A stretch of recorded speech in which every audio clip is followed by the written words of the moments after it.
누가복음 7장 18절에서 23절까지 하나님 말씀입니다.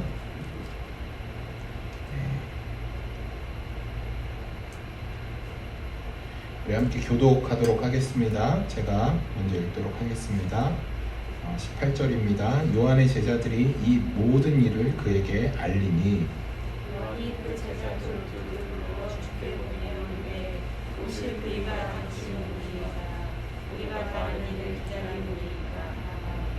그들이 예수께 나아가 이르되 세례 요한이 우리를 보내어 당신께 여쭈어 보라고 하기를 오실 그이가 당신이오리까 우리가 다른 일을 기다리오리까 하더이다 하니 마침 그때 예수께서 질병과 고통과 비와 그들의 자녀를 많이 고치시며 또 많은 맹인을 보게 하신지라. 예수께서 대답하여 이르되 너희가 가서 보고 들은 것을 요한에게 알리되 맹인이 보며 못 걷는 사람이 걸으며 나병 환자가 깨끗함을 받으며 귀 먹은 사람이 들으며 죽은 자가 살아나며 가난한 자에게 복음이 전파된다 하라. 누구든지 나로 말미암아 실족하지 아니하는 자는 복이 있도다 하시니라. 아멘. 오늘 누가복음 21번째 시간입니다. 여러분 어떤가요? 누가복음 잘 쫓아오고 계신가요? 로마서는 어떤 교리적인 부분이라 조금 힘들 수도 있었는데 누가복음은 어떤 이야기 중심이라 그래도 이해하기 쉬우실 것 같아요. 제가 우리 다른 목사님들께 이런 말씀을 드렸어요. 복음서 설교 괜히 시작했다. 예수님이 하시는 일이 계속 고치고 살리고 고치고 살리고 고치고 살리는 일인데 이걸 어떻게 설교를 계속 해야 될지 모르겠다. 그랬더니 쥐어짜라 그러더라고요.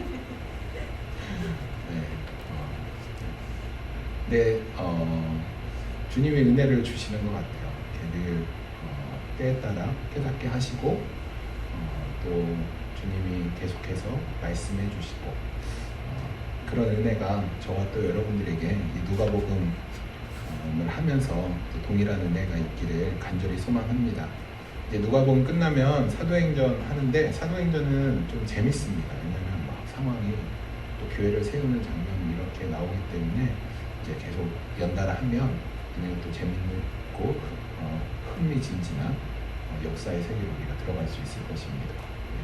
하지만 지금 우리가 누가복음 7장을 한다는 거 기억하여 주시고 아직 누가복음 21장까지 있는 걸로 제가 알고 24장까지 있죠. 누가복음이 누가복음 24장까지 있는데 아직 멀었죠. 하여튼 열심히 24장까지 하도록 하겠습니다. 여러분 누가복음을 제가 처음 시작하면서 벌써 21번째 시간인데 처음에 제가 누가복음을 시작하면서 세례 요한에 대해서 여러분들께 말씀드린 적이 있어요. 세례 요한 혹시 기억하시나요? 제가 세례 요한을 어떻게 설명했는지 기억하시는 분 계신가요? 하나님의 사랑을 믿지 못했던 그 이스라엘 백성들, 그래서 그 말라기서에서 내가 너를 이렇게 사랑한다 하나님의 그 절규 사랑의 외침에 이스라엘 백성들이 이렇게 대답을 한다고 했잖아요. 하나님이 우리 언제 사랑했나요? 하나님이 우리 언제 사랑했어요? 그 상처에 하나님이 입을 닫으세요. 하나님이 더 이상 이스라엘에게 그 어떤 계시도 그 어떤 선지자도 그 어떤 말씀도 하시지 않아요. 그래서 말라기와 복음서 그 중간 400년의 기간을 우리는 암흑기라고 얘기해요. 하나님이 그 어떤 말씀도 하시지 않았던 시기. 하지만 우리가 사도행전 우리가 시작하기 전에 그 중간 시대를 제가 여러분들께 또 알려드릴 거예요. 하나님이 침묵했다라고 하시지만 그럼에도 불구하고 하나님의 그 역사적인 손길이 있어요. 그 누가복음 초창기 때 잠깐 여러분과 함께 우리 그 이야기를 나눴던 적이 있는데 하여튼 그 하나님의 역사적인 손길도 있었지만 공식적으로는 하나님의 어떤 말씀도 어떤 것도 하시지 않았어요. 그래서 우리는 그 시기를 암흑기라고 얘기하죠. 하나님이 그렇게 400년 동안 침묵을 지키세요. 그렇게 침묵을 지키시다가 마침내 입을 떼세요. 마침내 말씀을 하세요. 그런데 그 말씀을 누구의 입을 통해 하시냐면 세례 요한의 입을 통해 하시는 거예요. 하나님이 400년 동안 참으시다가 드디어 때가 찰 때 하나님이 세례 요한을 통해 하나님의 그 말씀, 400년 동안 담아두었던 그 말씀을 선포케 하세요. 바로 회개하라 천국이 가까웠다라는 말씀이죠. 그러니까 여러분, 이 세례 요한이 얼마나 대단한 사람이에요. 온 세상 사람 중에 하나님이 그 세례 요한 한 명을 택하셔서 그 세례 요한을 통해서 말씀케 하신 거예요. 정말 대단한 사람이죠. 여러분, 세례 요한의 삶은 진짜 대단해요. 여러분, 마가복음에 의하면 세례 요한은 약태털 옷을 입고 있었대요. 무슨 양털을 막 이런 식이 아니라 그냥 거적대기 걸치고 있는 거예요. 추우니까. 그래서 약대, 그 나귀 같은 그 조그만 약대 그거 털 붙이고 있는 거예요. 그냥 홈리스인 거예요. 그리고 가죽 허리띠를 매었고요. 그냥 주워서 한 거죠. 석청과 메뚜기를 먹었고, 그냥 밖에서 광야에서 살면서 그냥 눈에 보이는 거 먹고, 그냥 야인으로서 광야에서 회개를 외치는 사람이었어요. 세례 요한은 정말 구별되게 그렇게 광야에서 그의 삶이 그렇게 보내졌어요. 우리 보러 하나님을 위해서 그렇게 살라고 하면 살 수 있는 분 계신가요? 저는 그렇게 못 살 것 같아요. 제가 군대에 있을 때 제 후임이 아니라 저보다 계급이 낮은 친구 중에 천주교 신학생이 있었어요. 천주교 신학생을 학사라고 하거든요. 그래서 이제 그 천주교 신자들은 그 친구를 학사님 그래요. 우리로 따지면 전도사인 거죠. 그런데 그 친구가 밤에 절규하듯 저한테 정말로 녹음되니까 그 친구가 듣는다면 뭐 할 말이 없어요. 저의 손을 붙들고, 이상민 편장 결혼하고 싶어. 여자 만나고 싶어. 그렇게 외쳤어요, 저에게. 그리고 심각하게 천주교 신부 되는 길을 포기할지 말지에 대해서 고민했어요. 근데 여러분, 그거는 제가 만약에 그 입장이라도 고민해요. 얼마나 만나고 싶겠어요, 그 혈기왕성. 저 대학교 때 제가 속한 그 선교단체에서는 SR 금지했어요. 특별한 관계를 갖지 못하게, 스페셜한 관계를 맺지 못하게, 한마디로 사귀지 말라는 거예요. 실제로 사귀어서 그 선교단체를 떠나야만 했던 친구들이 많이 있었어요. 저는 잘 지켰죠.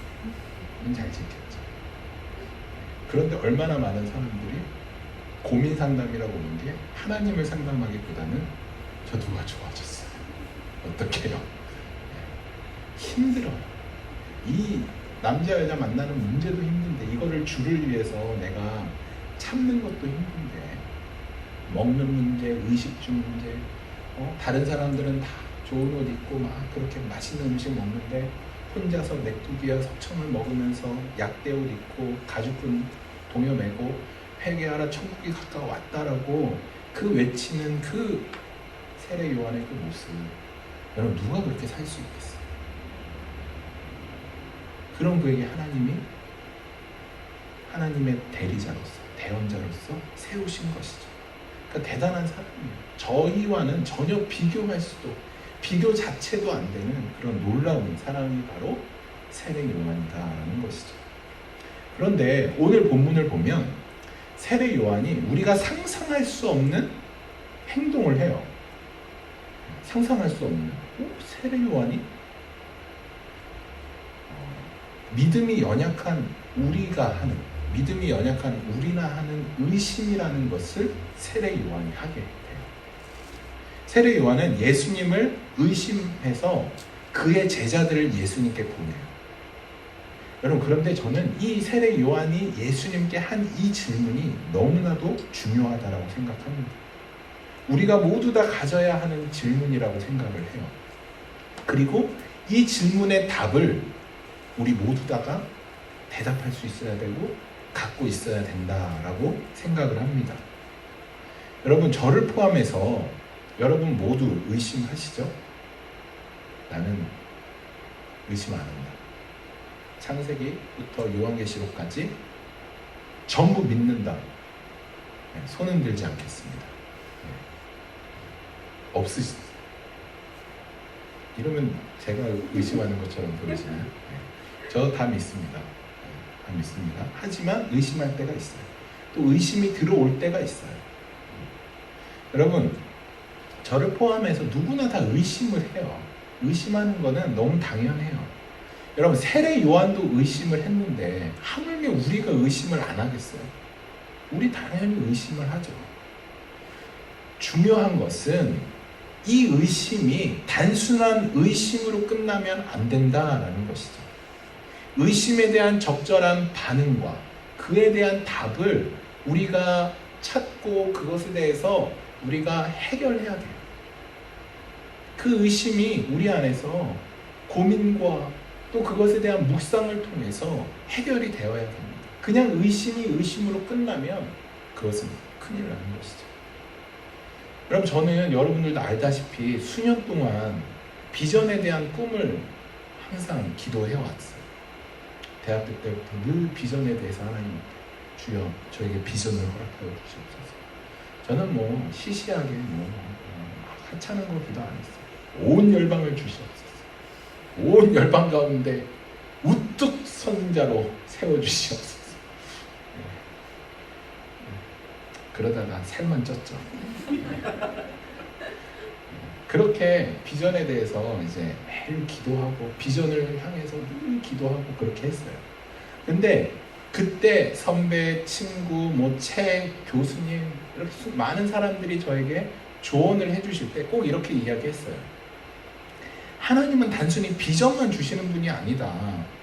비전이 먼저가 아니라 하나님과 너의 관계가 올바로 세워지고 그 관계가 친밀해질 때 당연적으로 주어지는 것이 또 깨닫게 되는 것이 비전이다. 이렇게 말씀을 해주셨어요. 조언으로.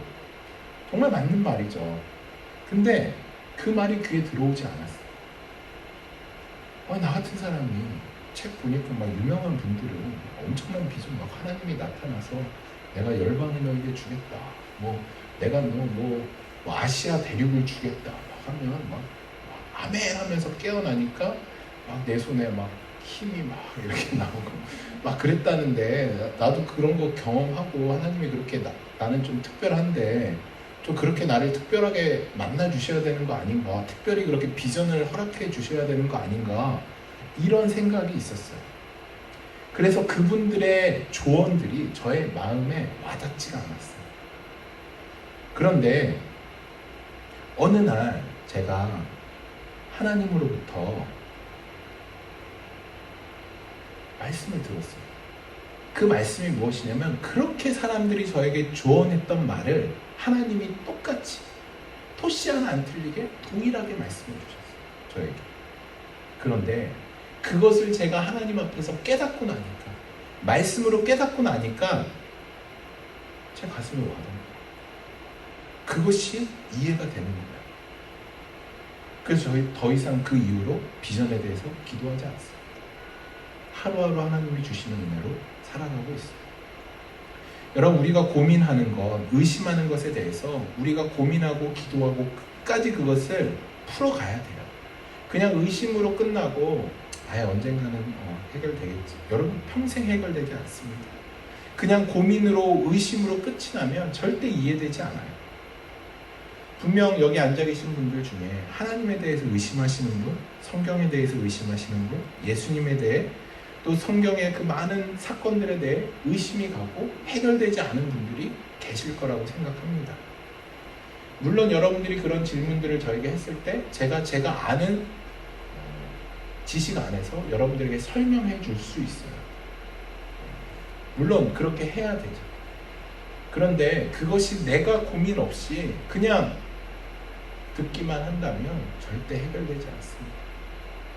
내가 고민하는 시간이 있어요. 그 말씀 앞에 씨름하는 시간이 있어야 하는 것입니다. 저는 우리 복음교회 모든 성도가 의심을 이 단순한 의심으로 끝나지 않고 또 그 의심이 불신으로 끝나지 않고 의심에서 출발해서 믿음으로 도착하는 저와 여러분 되기를 간절히 소망합니다. 오늘 우리는 요한의 의심을 살펴보려고 합니다. 요한이 예수님 앞에 질문을 던져요. 그리고 예수님이 그 질문에 대한 답을 하세요. 여러분, 이것이 정말로 중요해요. 우리가 이것을 올바로 잘 이해하고 나가기를 소망합니다. 오늘 본문을 보면 요한의 제자들이 예수님의 행하신 모든 일을 요한에게 전해요. 요한은 지금 어디에 있냐면 감옥에 있어요. 감옥에 있어서 예수님을 직접 만나 뵐 수 없는 상황이에요. 그렇기 때문에 이제 요한의 제자들이 요한에게 가서 예수님이 이런 일을 하셨습니다. 예수님이 이렇게 하셨습니다. 라고 그 요한에게 전한 거예요. 그렇게 요한에게 전하자 요한이 제자 둘을 예수님께 보내서 이런 질문을 해요. 오실 그이가 당신입니까? 우리가 다른 일을 기다립니까? 이런 질문을 해요. 요한이 질문한 오실 그 이가 누군가요? 메시아예요. 그러니까 구약에서 하나님이 보내겠다 약속하신 그 메시아를 말하는 것입니다. 그런데 우리가 아는 대로 요한은 이미 예수님을 메시아로 소개했어요. 우리가 복음서나 누가복음에서 다 살펴봤죠. 세례 요한은 많은 사람들 앞에 예수님을 메시아로 소개했어요. 그리고 예수님께 세례까지 베풀었던 인물이죠. 요한이 예수님이 세례 받을 때 성령이 예수님께 말씀하는 이는 내 사랑하는 아들이다 라는 그 하늘로부터 들리는 그 음성을 세례 요한도 들었어요. 세례 요한은 예수님이 메시아라는 걸 알고 있었지만 지금 왜 갑자기 의심이 드는 걸까요?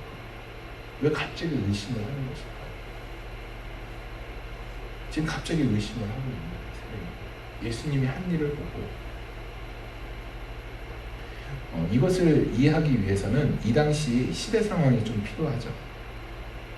이 당시에 대부분의 유대인들, 제자들, 세례 요한 이런 사람들은 메시아가 오면 이스라엘이 회복될 것이다 라는 생각을 갖고 있었어요. 이스라엘이 회복될 것이다. 그런데 그들이 이해하지 못했던, 이 사람들이 이해하지 못했던 것이 무엇이었냐면, 여러분, 예수님이 몇 번 오시는 거죠, 이 땅에? 여러분들은 알고 계신가요? 몇 번 오시죠?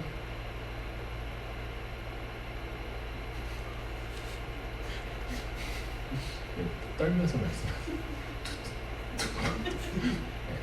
맞습니다. 두 번. 두 번 오셔요. 두 번. 한 번은 초림 오셨죠. 그리고 두 번째가 재림. 그러니까 성경에서 예수님이 두 번 오신다 구약에서 말씀하고 있어요. 그런데 이 당시에 그 이스라엘 사람들은 메시아가 두 번 올 것이라는 생각을 전혀 하지 못하고 있었어요. 그러니까 이들이 소망한 것은 예수 그리스도가 재림하고 일어날 일들에 대해서 소망하고 그것이 메시아를 통해 이루어질 것이다 라는 생각을 하고 있었던 거예요. 그런데 예수님이 오셨는데 그 예수님을 메시아로 믿고 이제 메시아가 왔으니까 이런 일들이 일어날 거야 라고 생각을 했는데 그들이 예상했던 것은 예수님 재림 이후에 일어날 상황입니다. 초림 때 어떤 일이 일어날 것인지에 대한 이해함이 없었던 것이죠. 세례 요한도 마찬가지였어요. 여러분, 초림 때 예수님이 무슨 일을 하시냐면 새 하늘과 새 땅에 거할 수 있는 이 죄를 예수님이 감당하시고 모든 사망과 권세를 이기시고 우리에게 새 생명을 주셔서 우리가 새 하늘과 새 땅에서 거할 수 있도록 해주시는 것이 초림 때 예수님이 하신 일들입니다. 그런데 요한을 비롯한 이 당시에 있는 많은 유대인들은 메시아가 오면 모든 나라는 정복되고 모든 불의는 끝이 난다라고 생각을 했어요. 그런데 지금 이 당시의 상황이 어떤가요? 세례 요한이 볼 때는 지금 상황이 너무 이상해요. 메시아가 오셨으면 이런 일들, 모든 불의가 끝나고 이 세상이 뒤엎어져서 정말 이스라엘이 회복되어야 되는데 이 당시 상황이 어떤가요? 자신이 기대했던 것과는 달리 너무나도 지극히 더 안 좋은 현실로 가고 있는 것이에요. 예수님이 악한 자들을 심판하시고 그의 나라를 세우실 거라고 기대했는데 전혀 그런 것이 아니죠. 지금 자신이 전해 듣는 그 예수님의 행적은 세상을 바꿀 메시아의 모습이 전혀 아닌 거예요. 그냥 병자들이나 쫓아다니고 수많은 군대와 수많은 사람들이 일어나서 새로운 나라를 건설해야 되는데 예수님을 쫓아다니는 사람은 다 병자들, 아프고 세상에서 소외된 사람들, 그런 사람들만 예수님을 쫙 따라다니고 그들로는 전혀 세상을 변화시킬 수도 없고 세상을 뒤엎을 수도 없는 것이에요. 세례 요한의 눈으로 봤을 때는. 여전히 악한 왕들은 여전히 존재하고 그들이 여전히 통치하고 있고 위선적인 종교 지도자들은 여전히 그 권세와 권위를 갖고 여전히 악행을 저지르고 있고 오실 메시아가 왔는데 기대했던 변화는 전혀 일어나지 않는 것이 불의가 끝나기는커녕 로마가 점점 더 커져 로마 황제의 힘이 점점 커지고 있어요. 더구나 지금 이 요한의 모습은 어떤가요? 감옥에 있습니다. 말씀을 선포하고 하나님의 진리를 외쳤음에도 불구하고 이 감옥에서 온갖 어려움을 당하고 있어요. 이런 모든 상황이 세례 요한에게는 의심으로 다가온 거예요. 진짜 메시아가. 저 예수님이 내가 사람들에게 메시아라고 소개했는데 저 예수님이 바로 그 구약에서 하나님이 예언하신 하나님이 말씀하신 메시아가 맞냐라는 질문, 그 의심이 이 세례 요한에게 생긴 거예요. 여러분, 이 세례 요한에게 의심이 들자 세례 요한이 한 가지 일을 합니다. 의심이 들어오죠. 어떤 일을 했냐면 그 의심을 해결하기 위해서 세례 요한이 한 것은 그 질문을 다시 예수님께 던진 것이에요. 예수님에 대한 그 의심, 그 메시아에 대한 그 의심이 들자 세례 요한이 어떻게 하냐면 그 의심을 품고 그냥 그 안에서 끝내고 그냥 어떤 다른 대제사장이나 다른 성경의 권위자들을 찾는 것이 아니라 그 질문을 다시 가지고 예수 그리스도 앞에 간 거예요. 세례 요한. 여러분, 이 의심과 불신은 다른 거예요. 의심과 불신은 다른 것입니다. 예전에 제가 의심하면 전도사님이나 목사님한테 혼이 났어요. 제가 여러분 그 방언 받을 때 얘기해드렸죠. 그 누가 저에게 방언이 딱 보면 발끝부터 저린대요. 발가락부터 쫙 저린 게 올라온대요. 이렇게 올라오면서 목을 타고 올라오다가 혀를 자극해서 혀가 떨리기 시작한대요. 그 방언 받을 때 그렇다고 그러더라고요. 그렇다고 얘기를 들었어요. 그래서 제 기도를 하면서 제 모든 집중은 발끝에 가 있었어요. 발끝이 언제 떨려오나, 발끝이 언제 저려오나. 절대 저려오지 않는 거예요. 그렇게 막 그럼 방언이 되는 거야? 방언이라는 게 있는 거야? 이런 의심을 할 때 전도사님한테 정말 많이 혼났어요. 또 목사님께 많이 혼났어요. 또 성경에 대한 제가 막 뭐 선악과 왜 만들었어? 이거 하나님 악한 거 아니에요? 우리 막 놀리려고 하시는 거 아니에요? 그런 수많은 질문들을 목사님과 전도사님에게 했을 때 저에게 의심한다고, 그냥 믿어야지, 의심한다고 많이 혼났어요. 여러분, 의심하지 않고 그냥 덮어두고 무조건 믿는 것이 좋은 믿음인가요? 혹시 여러분 그러시나요? 다 믿어. 뭘 물어. 다 믿지 그냥. 여러분 이런 거 믿으시나요? 네. 영문도 모르고 무턱대고 믿습니다. 네. 외치는 것 정말 좋은 신앙일까요? 좋은 믿음일까요? 목사님이 말씀하니까, 전도사님이 말씀하니까 무조건 아멘. 아멘. 이전 저희 부모님 또 저희 부모님 그 윗세대는 이런 믿음을 훌륭한 믿음이라고 했어요. 에이 내가 몰라, 내가 무식해서 모르지. 그래도 목사님이 말씀하시는 거니까, 전도사님이 말씀하시는 거니까 무조건 아멘 해야지, 무조건 순종해야지. 이런 믿음을 좋은 믿음이라고 했어요. 물론 여러분 오해 없으시길 바라요. 물론 어느 정도 이런 순수한 믿음이 정말 훌륭한 믿음이에요. 그런데 제가 말하는 것은 그냥 내가 알기 귀찮으니까 그냥 전혀 나의 고민 없이 덮어두고 믿는 이 믿음이 정말 훌륭한 믿음인가 좋은 믿음인가 하는 질문인 것이죠. 여러분 그렇게 아멘하고 그렇게 믿습니다 했던 그런 믿음 때문에, 그런 엉뚱한 그런 믿음 때문에 지금 얼마나 많은 이 무지한 그리스도인들을 만들어 놓은 겁니다. 얼마나 엉터리인 그리스도인들이 이 땅에 얼마나 많이 존재하고 있나요? 고민 없는 신앙으로 약간만 어려움이 와도, 고난이 오면 금방 무너져요. 우리가 고민 없이 하나님을 믿기 시작하면, 우리가 고민 없는 신앙인으로 있다 보면 조그만한 고난에도, 조그만한 시련에도 금방 무너져 버려요. 역시 이거 다 거짓말이었어요. 물론 이 의심이나 고민하는 일 모든 것들이 유익한 건 아니에요. 다 유익한 건 아닙니다. 진리를 거부하기 위해서 하나님을 끝까지 부인하는 것, 그렇게 의심하는 것은 잘못된 것이죠.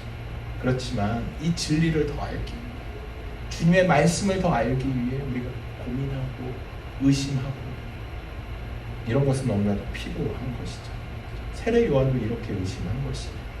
그가 하는 의심을 의심으로 끝내지 않고 그 질문을 예수님께 던진 것. 그들이 예수께 나와 이르되 세례 요한이 우리를 보내어 당신께 여쭈어보라 하기를 오실 그이가 당신입니까? 우리가 다른 일을 기다려야 됩니까? 이 질문 앞에 세례 요한이 이 질문을 예수님 앞에 던졌어요. 그런데 동일하게 우리가 이 질문에 대한 답을 우리가 갖고 있어야 돼요. 예수님이 정말 우리 지훈 형제에게 메시아인가? 정말 구원자인가? 정말 예수님이 우리 윤정자매에게 참 진리 되시는가? 정말 내 인생을 예수님께 맡겨도 되는가? 만약 내가 누군가에게 예수님을 전했어요. 그런데 그 사람이 저에게 질문을 해와요. 야, 예수가 뭐가 그렇게 좋다고, 너한테 예수가 어떤 존재길래 그렇게 예수를 얘기하냐 라고 했을 때 여러분은 어떻게 대답하시겠어요? 여러분들이 갖고 있는 답이 있으십니다. 예수님은 요한이 그 제자들을 통해서 질문을 던졌을 때 예수님이 그 질문을 받고 그들에게 바로 답을 해주시지 않아요. 예수님이 바로 질문에 대한 답을 안 해줘요. 예수님이 뭘 하냐면 주위에 있던 많은 병자들을 고쳐요. 요한의 제자들이 예수님 앞에 정말 예수님 당신이 메시아입니까? 아니면 당신 메시아 아니면 우리가 다른 사람을 기다려야 됩니까? 질문을 했는데 예수님이 그 질문을 듣고 주위에 있는 사람들의 병을 막 고치시는 거예요. 그리고 나서 그 병을 고치시는 것을 그 요한의 제자들에게 보이게 하세요. 보게 하세요. 그런 후에 요한의 질문에 대해서, 그 요한이 가졌던 의심에 대해서 예수님이 대답을 하세요. 어떻게 대답하시냐면 예수께서 대답하여 이르시되 너희가 가서 보고 들은 것을 요한에게 알리되 맹인이 보며 못 걷는 사람이 걸으며 나병 환자가 깨끗함을 받으며 귀먹은 사람이 들으며 죽은 자가 살아나며 가난한 자에게 복음이 전파된다 하라. 여러분, 세례 요한의 제자들이 질문을 해요. 세례 요한, 예수님이 메시아입니까 아닙니까 하면 어떻게 대답하는 게 맞아요? 저 같으면 야 내가 메시아 맞아, 그걸 못 믿냐? 지금 못 믿었냐? 맞다 아니다만 얘기하면 되잖아요. 내가 메시아다 아니다 이것만 얘기하면 돼요. 그런데 예수님이 그렇게 대답하지 않고 지금 길게 대답하세요. 아니 오히려 엉뚱한 말을 하세요. 내가 메시아다 얘기하는 게 아니라 야, 이 병자들이 나은 것을 얘기해. 맹인이 눈을 뜨고 못 걷는 사람이 걷고 나병 환자가 깨끗하게 치유받고 가난한 자에게 복음이 전파됐다라고 요한에게 이야기해. 그렇게 이야기하는 것이에요. 예수님 왜 이렇게 길게 대답했을까요? 예수님의 이 대답은 이사야서에서 예언된 메시아의 증거예요. 메시아의 예언이에요. 이사야서 35장 5절을 보면 그때에 맹인의 눈이 밝을 것이며 못 듣는 사람의 귀가 열릴 것이며 그때에 저는 자가 사슴같이 뛸 것이며 말 못하는 자의 혀가 노래할 것이다. 또 우리가 너무나도 잘 아는 이사야서 61장 1절에서 3절까지 그 1절 말씀이 무엇인가요? 주 여호와의 영이 내게 임하였으니 이는 여호와께서 내게 기름 부으사 가난한 자에게 아름다운 소식을 전하게 하려 하심이니라. 여러분, 하나님은 메시아가 왔을 때 사람들이 그 메시아를 못 알아볼 거라고 생각하시고 미리 700년 전에 이사야서를 통해서 예언하셔요. 야, 메시아가 오면 이런 일이 일어나. 맹인이 걷고 못 걷는 사람이 사슴같이 뛸 것이고 못 듣는 사람의 귀가 열릴 거야. 그거는 메시아가 하는 일이야. 그런 일이 일어나면 아, 메시아가 왔구나라고 너희들 생각하면 돼. 또 가난한 자에게 복음이 전파될 것이야. 너희들이 아무도 신경 쓰지 않고 아무도 무시하는 그러는 가난한 사람들에게 좋은 소식이 전해질 것이야. 그것은 메시아가 오면 일어날 일이야 라고 하나님이 700년 전에 이사야서를 통해서 말씀해 주신 거예요. 예수님은 지금 세례 요한에게 내가 메시아야 그냥 이렇게 이야기하시면 돼요. 그런데 그렇게 말씀하시지 않았어요. 예수님이 어떻게 말씀하시냐면 말씀을 근거해서 말씀하세요. 야, 세례 요한아, 이사야서에 이런 말씀 있는 거 너 알지? 이사야서에서 메시아가 오면 맹인이 눈을 뜨고 못 걷는 사람이 걷고 가난한 자에게 복음을 전파된다 한 건 너 알지?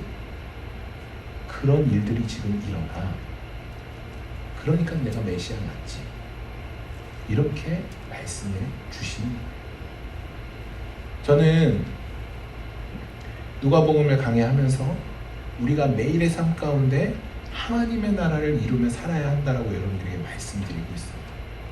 그런데 우리가 생각하는 하나님의 나라, 하나님의 나라의 그 개념은 달라요.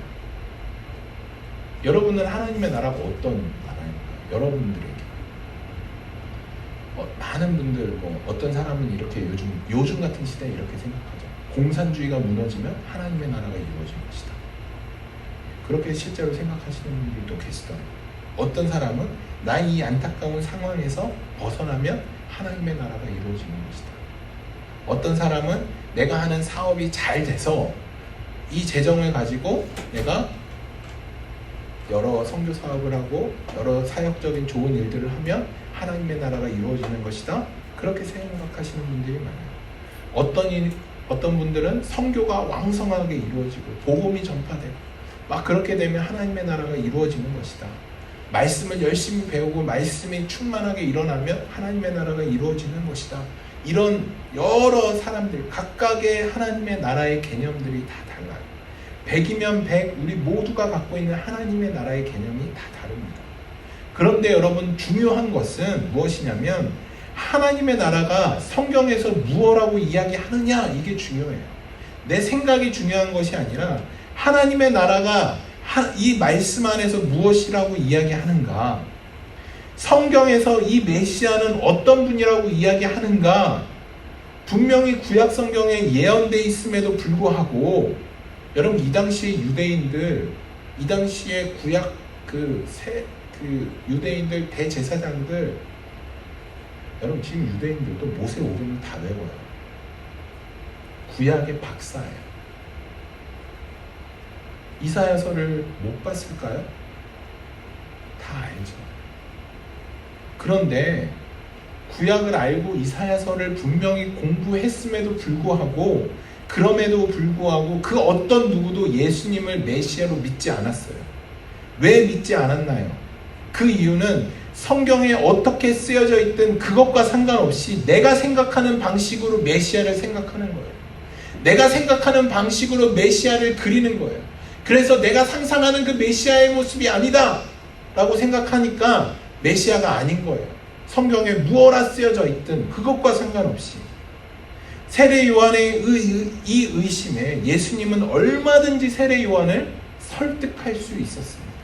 그럼에도 불구하고 예수님은 세례 요한을 책망하지 않으시고 그 의심하는 세례 요한에게 하나님의 말씀을 통해 당신이 메시아임을 증명해 주셔요. 여러분, 저는 여러분들이 갖고 있는 의심이나 고민들, 여러분 그 무엇, 세상의 철학, 세상의 지혜, 세상의 그 어떤 교훈으로도 그 의심, 우리가 갖고 있는 문제들 절대 해결되지 않습니다. 오직 우리가 말씀 안에서 해결되는 거예요. 말씀 안에서. 우리는 흔히 이런 생각하죠. 기적 한번 보면, 야, 누가 내 눈앞에서 안짐승이가 벌떡 일어나는 것만 보면 내가 진짜 참 절대 주님 안 떠날 텐데.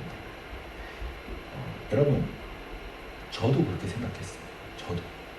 제가 학창시절 때 많은 그 은사들을 체험한 것에 대해서 여러분들께 말씀드렸잖아요. 정말 많은 체험들을 했어요. 중고등학교 때 그 은사 체험들을 많이 했는데 저 혼자 한 게 아니라 제 친구, 가장 친한 친구랑 같이, 그 친구랑 같이 산기도 다니고 기도원 다니고 또 아침마다 새벽마다 철야로 기도실에 앉아서 같이 기도하고, 그래서 같이 방언 받고 같이 찬양을 방언으로 하고 같이 막 그 하나님의 나라를 보고 서로 예언을 해주고, 하여튼 막 별걸 다 했어요. 그 중학생, 고등학생 때. 그렇게 우리가 서로 은혜 체험, 은사 체험을 굉장히 많이 했어요. 그런데 어느 날 제 친구가 이러는 거예요. 현민아, 정신 차려. 우리가 지금까지 경험했던 것 다 거짓이야. 다 헛거야. 그런 것을 경험했다는 게 내 자신이 부끄러워. 이렇게 얘기를 하는 거예요, 지금. 나는 생생한데, 나는 지금도 그런 경험을 하는데, 그게 다 거짓이라는 거예요. 여러분, 우리가 체험하는 것, 경험하는 것, 그것이 우리가 갖는 의심을 해결해주는 통로가 절대로 안 됩니다. 우리가 갖고 있는 고민이나 의심은 체험으로 해결되는 것이 아니에요. 말씀으로 해결되는 것이, 말씀의 깨달음으로 해결되는 것이에요. 우리가 그렇기 때문에 우리가 갖고 있는 고민들을 말씀으로 끌고 와야 돼요. 그리고 그 말씀 앞에서 해결하려고 우리가 씨름해야 되는 것입니다. 2000년 전에 이 땅에 오신 예수님은 사람들이 기대했던 모습과는 전혀 다른 모습이었습니다. 하지만 말씀에 예언된 그 메시아의 모습이었죠. 사람들은 말씀의 성취이신 예수님을 올바로 보지 못하고 그들의 욕심의 눈이 어두워서 자신들이 보고 싶어하는 것만 보게 되었습니다. 여러분, 저는 오늘 이거 위해서 지금까지 이걸 얘기한 거예요. 제가 정말 간절히 소망하는 것은 우리 모든 성도, 복음교회 모든 성도님의 영적인 눈이 열리기를 소망합니다. 나의 욕심 때문에, 나의 욕망 때문에 내가 보고 싶어하는 것만 보는, 그렇게 살아온 우리가, 우리 영적인 눈이 띄어져서 우리가 보고 싶어하는 것만 보는 것이 아니라 정말 하나님이 보게 하는 것을 보게 될 때 우리에게 믿음이 생기고 의심이 해결되는 거예요. 그래서 믿음은 하나님이 주시는 거예요. 여러분, 나 내일부터 믿을 거야. 그럼 믿는 사람이 있나요? 나 믿어. 이러면 믿어지나요? 절대 아니에요. 믿음은 하나님이 주시는 거예요. 그 믿음이 언제 생기냐면, 어제까지 하나님을 욕하던 사람이 하나님이 영적인 눈을 띄게 하면 믿음이 생기는 거예요. 어제까지 내가 이해되지 않았는데 오늘 뭐라 표현은 못하겠는데 이해가 돼. 여러분, 홍해에 갈라진 걸 어떻게 우리가 설명하겠어요? 그걸 과학적으로 누가 어떻게 설명하겠어요? 홍해가 갈라진 거를.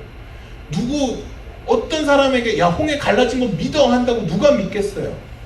저한테 우리 지훈 형제가 목사님 저 진짜 안 믿어지는데 그 설명 좀 해주세요.